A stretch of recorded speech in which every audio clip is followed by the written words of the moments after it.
Okay. Hello, everyone. Welcome to this month's Vendor Spotlight webinar featuring Embark Safety, sponsored by Protective Insurance. I'm Tom Kim with Roadz, provider of the platform powering the protective insurance marketplace. So large verdicts in the trucking industry can be traced back in history, but the rise in nuclear verdicts has become one of the most concerning litigation trends over the last decade, with jury awards surpassing the tens and hundreds of millions, and most recently peaking at the billion-dollar marker. Nuclear verdict detonators are things companies must address before it's too late. Today, you'll learn how Embark Safety delves into the world of MBR monitoring and how it can help you thwart a reptilian attack by taking a proactive mongoose position.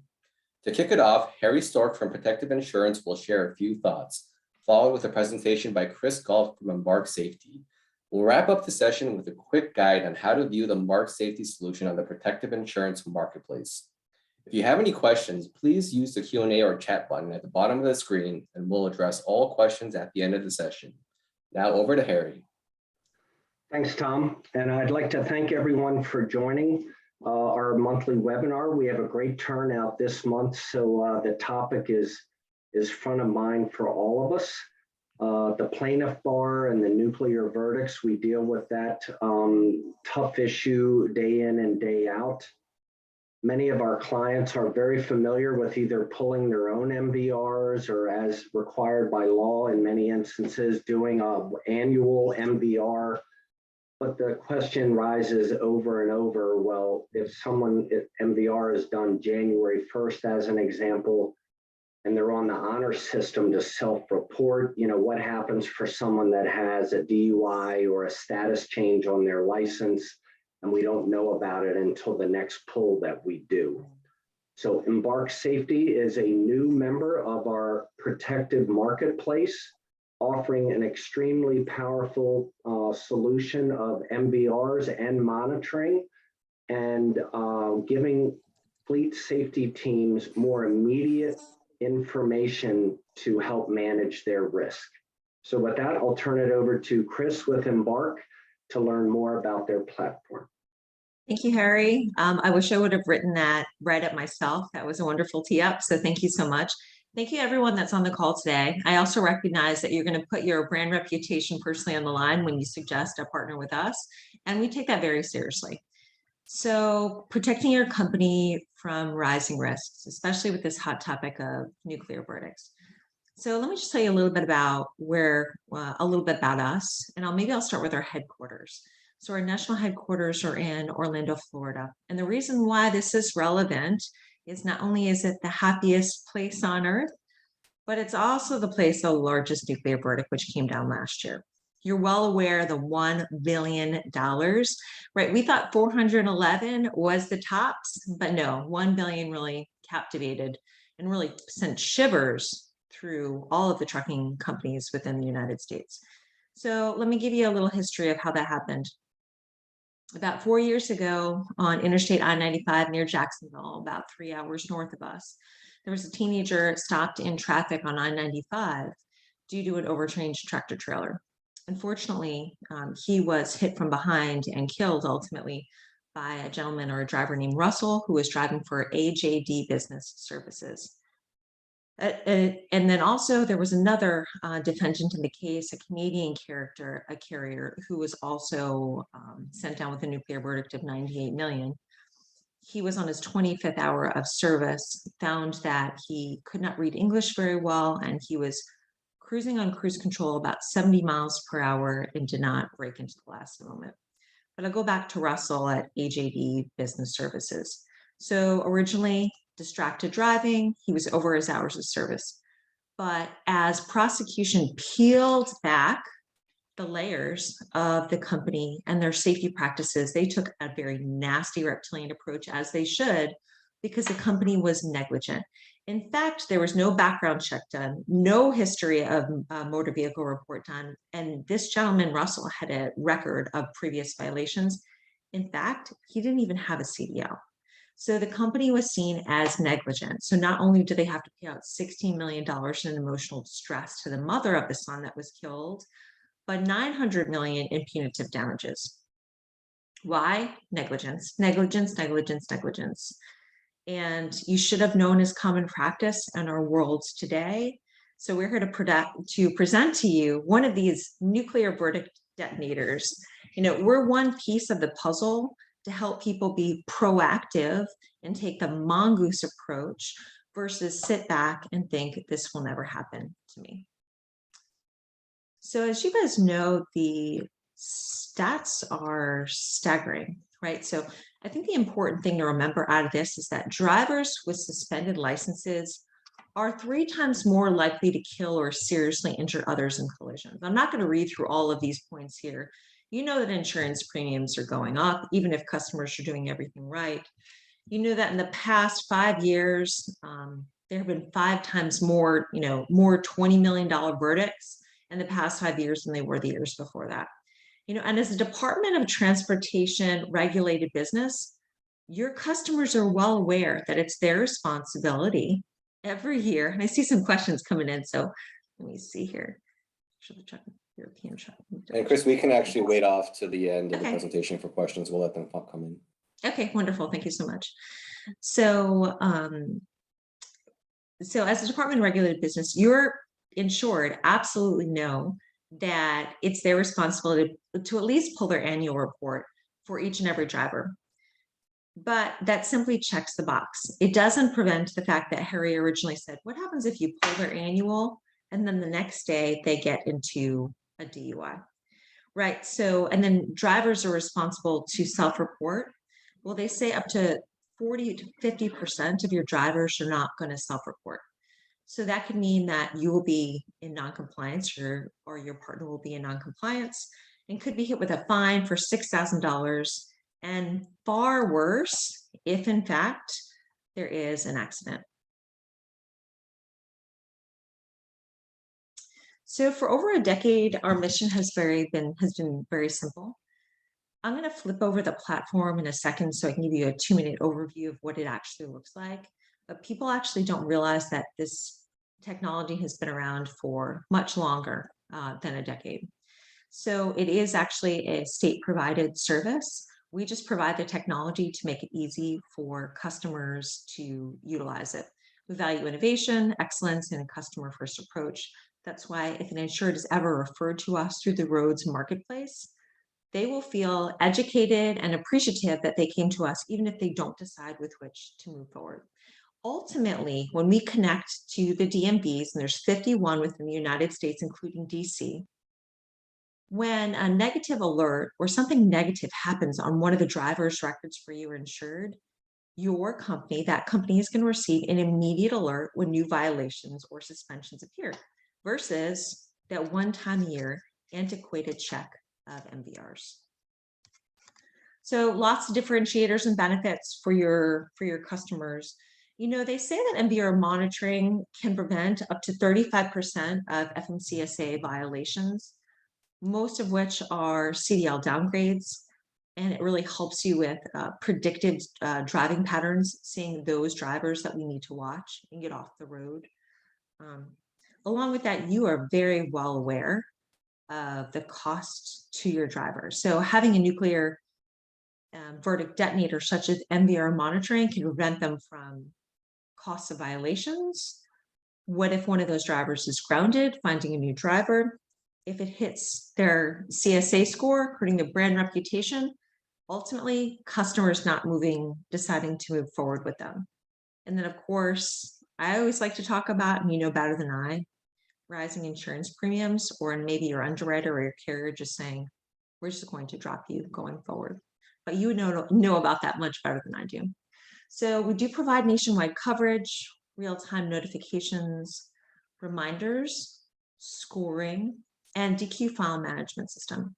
So we added the DQ file management system because one of our fine partners, Colorado Department of Transportation, wanted to bring their compliance in-house. So most people are either utilizing some sort of folders which are not very safe, or secondly, they're not necessarily in proper form or manila folders. So we created that free service as part of our platform for our drivers as well. So a couple things, Embark Safety is really going to help your company do is save your company time and money and reduce human error. And the reason why I say reduce human error is because the American Association of Motor Vehicle Administrators created this system called coding called ACDs. Now, an ACD code is the short form of a longer phrase. But every time your partner, your insured reviews an MVR, it's got this code on it. It's a nationwide coding system, which there's thousands of codes. They're different per state. So trying to understand what that code means is not a simple process. So we're going to help them decode what an MVR means for them. Reduce risk, preserve brand reputation, save money, and bottom line, promote that culture of safety that we're all asking them to do. And you as risk professionals are requiring or suggesting heavily that they take a more proactive approach rather than sit back and think this won't ever happen to me. So both of us will work together, redefining safety on our roadways and reducing vehicle accidents with innovation backed by experience. And before I flip over, just want to say thank you guys once again for the opportunity to create these safer communities and essentially thwart these reptilian attacks for your clients. So I'm going to stop sharing and I'm going to flip over to show you the platform. I wish I could speak with everyone on this call here because I'm curious to know who has actually seen a monitoring platform before. So I'm not going to go through, so I'm sure everyone can see this platform. If you cannot, please put it in the chat box that you cannot see my screen, the dashboard screen.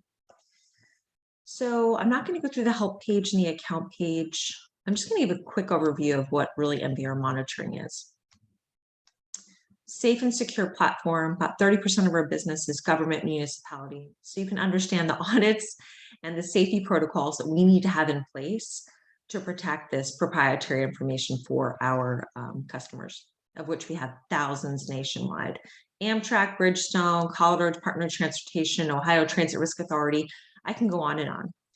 But I'm going to go through this quick page to show you the two main things that we're going to do to help your clients, make it really simple on them to prevent, in part, these nuclear verdicts. The first thing we're going to do is we're going to decode if an MVR is good or not. So when you enroll a driver into monitoring, you're going to pull that initial MVR that could be utilized for their annual. You can send them in batch here. It is FMCSA approved. And that MVR is going to set the color score of your drivers, most of which are going to be green. This small demo screen here. A couple are going to be yellow, which means there's some sort of violation. And then your bad kids are going to be red, suspended, revoked, license. This automatically takes out the guesswork of who you need to go after right away and get off the roads immediately. So right off the bat, we're going to tell you who's a bad driver.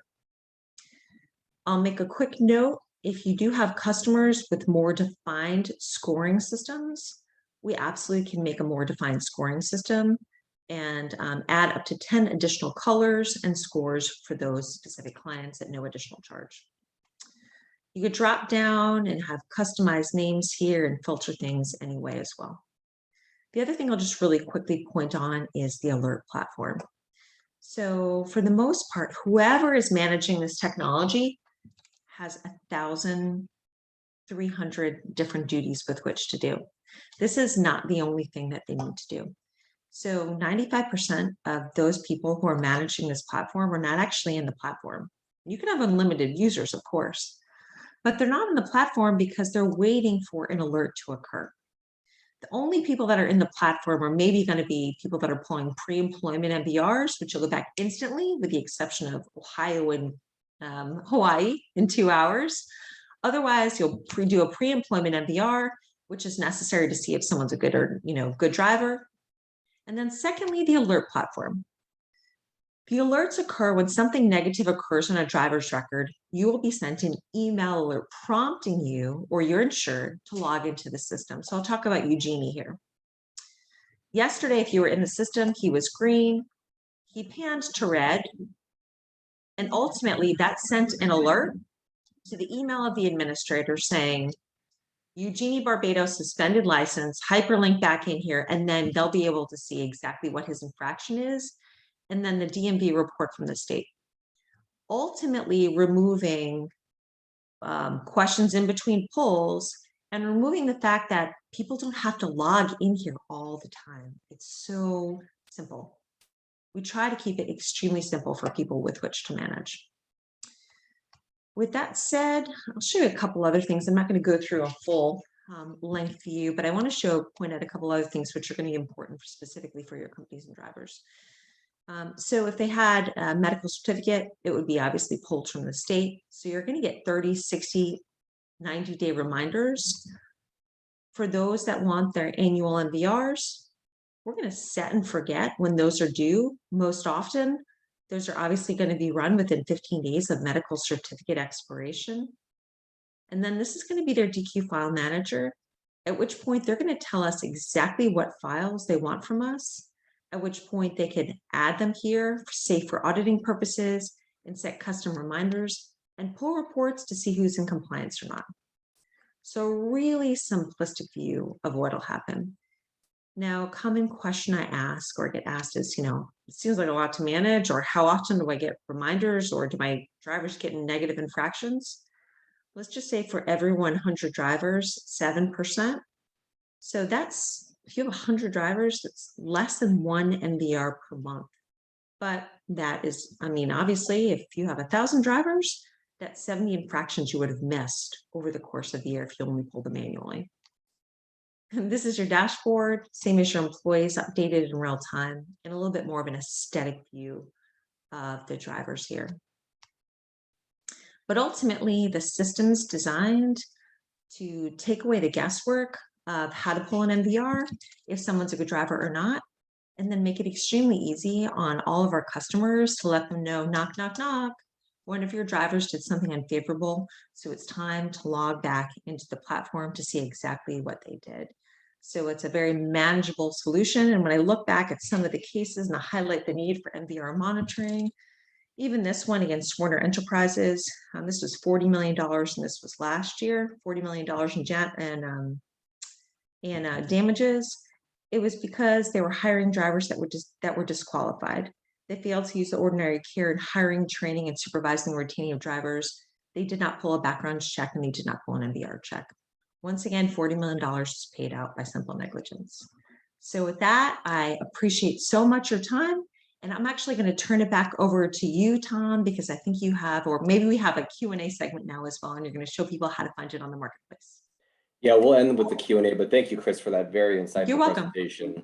So I'd like to take a moment to give everyone a quick tour of the protective marketplace. Tom? Yes. Tom, if I could interject, Robert Rellinger has asked quite a few questions here. Could we please just address his questions quickly? Sure. Does the application work from all 50 states? Chris, I know like years ago when the monitoring was going, not every state was integrated electronically. Some would offer alerts as quickly as daily, and others maybe only monthly. Could you just talk to, who's integrated and how, on average, how do these alerts come through and how quickly, please? Yeah, great questions. Thank you so much, Harry. So yes, it's a 51 state solution, including DC. I'll tell you that actually the only state right now that does not have a program is New Hampshire. And we're always telling our states or lobbying to them to improve their platform. Some of the notifications will come through weekly, daily. I see a question about California. Yes, we are California Pool Program approved. We're a registered agent with the EPN. In fact, that's our largest state. Many thousands upon thousands of drivers within the state of California. So yes, we're a registered agent with the EPN. And if someone is utilizing the EPN and then they move over to us, I can tell you how much easier we're going to make their life. We're not currently integrated also into 10th Street, but there are ways that our customers that do have 10th Street will work with us. So I can always talk to you about that offline, and feel free to email me any questions about that. As far as the solution, you're right, Harry. It was terrible. Years ago, it was not a nationwide solution. However, it is a nationwide solution. And your second question, when will we find out, right? So it is not, I call it government real time, because we're at the mercy of how their court system within the state, a court system tells the state about these violations. So essentially, Chris Galt gets a DUI on Friday, the company is not going to find out on Monday because that reporting needs to go through the court of law and need to be found guilty. And then when it hits the DMV, you will find out when that state reports that. Reporting is different for every state because it's their own platform. That's why pricing is different and coverage is different. But that could take 2 weeks, could take months, or if it's expunged, you won't find out. So it's very different from a reporting standby by state. So when you really delve in and look to the states, it's what makes it so confusing, is because there's no nationwide, one simple segment of the approach there. Great, thank you, Chris. I know we do have a couple of more questions, but let me do a quick overview of the marketplace first, and then we can I'm wrap just up going to with address one quick one, if I may. So Chris asked about interest in comparing this with a solution that they have today. So if you would please, Tom, when you do the overview, make sure you show clearly how to request info. Yeah. So Chris, I just responded back to you that the best way to get info is to do it right through the marketplace, and Tom will show you how to do that now. And that's actually a great queue up. So let me share my screen here. Okay, so let me just take a moment again to show a quick tour of the marketplace. On the homepage of the marketplace, you'll see numerous categories here on the left side and solutions to the right. These are all related to safety and risk management. And you can also view previous webinars in the resource section. And that's where we'll also post a recording of today's webinar if you want to take a look at it or pass it along. So let's take a look at the Embark safety solution. You can either find it by scrolling down the list of solutions here, or you can click on the category as a search filter. In this case, MBR and MBR monitoring. So if I click on that, I'll see there's actually 2 solutions right now that Embark Safety is offering. They're continuous monitoring, and then the online, which is pretty much the one-time MBR lookups. So I'll click on the MBR full solution here, the monitoring solution. And here you'll see the full solution card and the full product details. Up here, there's a quick overview. You'll see pricing and promotions with exclusive discounts for protected clients, a who it's for section, a longer description here with more detail. And there's a media carousel down here that features highlights and videos, a features and benefits section, and an about us section to learn more about Embark Safety. And lastly, you'll see here, there's a resources section with additional brochures, case studies, and other informative collateral. So back to your question, Chris, to get more information on the Embark Safety solution and to speak to their team, you can click on the request info button shown right here. It's a quick wizard where you can submit your contact and fleet info, and someone from their team will reach back out to you to discuss your business needs. So there you have it, folks, a one-stop shop to find safety and risk management solutions that will solve your fleet needs. So now let's get back to the remaining questions. Yeah, and Tom, if I could just interject. So Chris, the reason why we, instead of just having Chris from Embark reach out to Christopher, if we go through the marketplace as it's created, it just gives a full record of that you've got your request in, and none of these requests slip through the cracks or they're lost in email. So as we continue to fine tune and get more vendors on site, the goal would be to use the functionality of the tool. And when you do that, it's a real simple way to put your info in there, and then someone would reach out. And also one of our loss prevention team members would be made aware that you're looking for info, so we can kind of help shepherd that conversation as well. Yeah, absolutely. Okay. And Robert, I know I saw you had the same question too, so that hopefully that answers your question. Let's see, some other questions we had. I don't think we covered this one. What size carriers are seeing these nuclear verdicts? The new large nuclear one seems to be from a smaller carrier. Chris, I'll defer to you on this one. Mm-hmm. You know, actually, if I could say, I don't know the exact size. I've seen them varied in sizes. I mean, you're seeing them be from a small carrier to a very large carrier. So I don't know off the top of my head the actual average size carrier. It's a great question. So I will have to do some research on that. I mean, the average nuclear verdict years ago was 2.3 million. I know it's about 22.3. That was averaged about 2019.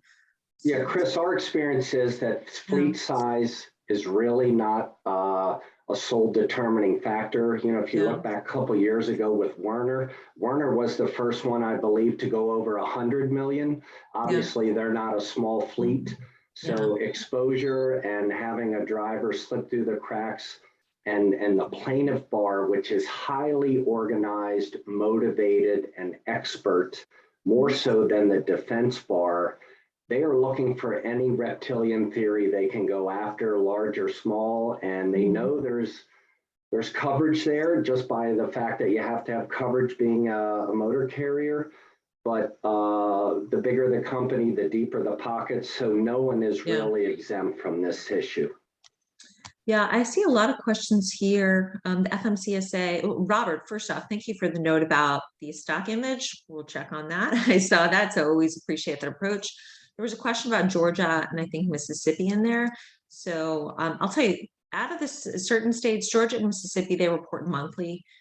Georgia's suspensions only, I believe, currently.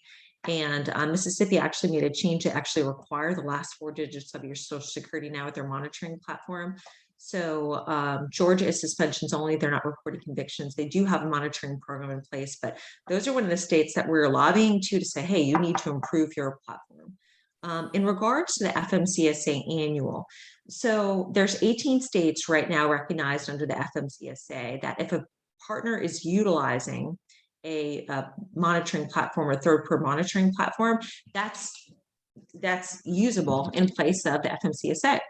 But do I see this number going up as it's always currently being looked at? Probably, but you have to remember MVRs are big money for the states. So once again, saying monitoring is in place of the annual MVR is questionable. Currently, there's 18 states that is always being reviewed at the moment, but we like to err on the side of caution and always suggest pulling the annual around their medical certificate expiring, which is the #1 reason why CDLs are downgraded. So. Okay, and there were a couple of questions that were just shown to host and panelists, so I actually put it on the chat for everyone to see them. So we'll go through these. I think the 10th straight, you already answered that, Chris, right? You're currently not integrating? Okay. Let's see, your product Cal Pull program approved. You already said it is, right? California Pull program. Yeah, it's our largest state. EPN, yeah, it's definitely. And if any customers, I appreciate the fact that other people are utilizing different services. It means they're being proactive. And I think it's really important that your customers and insured have choices. So, you know, if they're utilizing another service, there's only 4 of us nationwide that do what we do directly. I think it's a great opportunity for them to look at another opportunity for them. So. Great. There was just a recent question.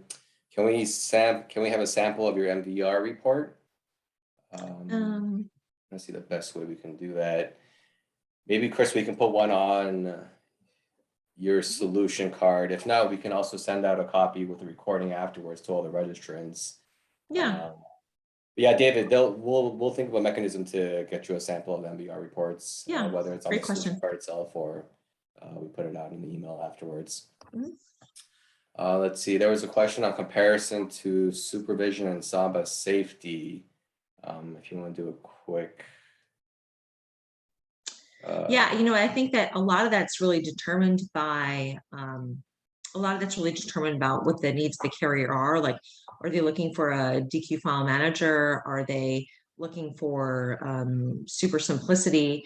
A lot of us have similar technologies, but we operate very differently from a customer service to a technology speed standpoint. So it's hard unless you gave me more information, but if you put in a lead through the request form, we can definitely get back to you on that. When I learn a little bit more, my team learns a little bit more about that specific request to that carrier, no problem. And David, you can actually do the same too. If you want to click on the request info button and we can get you or Chris can get you, and her team can get you a sample MVR report that way. That'll probably be the quickest path forward. Let's see some other questions. Does a monitoring program let clients know about CDL downgrades? Oh, great question. There's about 10 states or so that do not let clients know about CDL downgrades. However, because the monitoring platform was created for moving violations on the average, not the necessarily the commercial driver in mind. Number one reason why obviously there's commercial downgrade is because the medical certificate lapsed, right, or got expired. So the system is going to do that protective measure of providing 30, 60, and 90 days to remind you that that driver needs to renew their medical certificate. So I would say that's the number one reason why, or the number one helper with regards to CDL downgrades outside of the state reporting it. Great. And then we have one more question. What happens if one of the interstate drivers gets a moving violation in a state outside of their driver's license state of issue? Great question.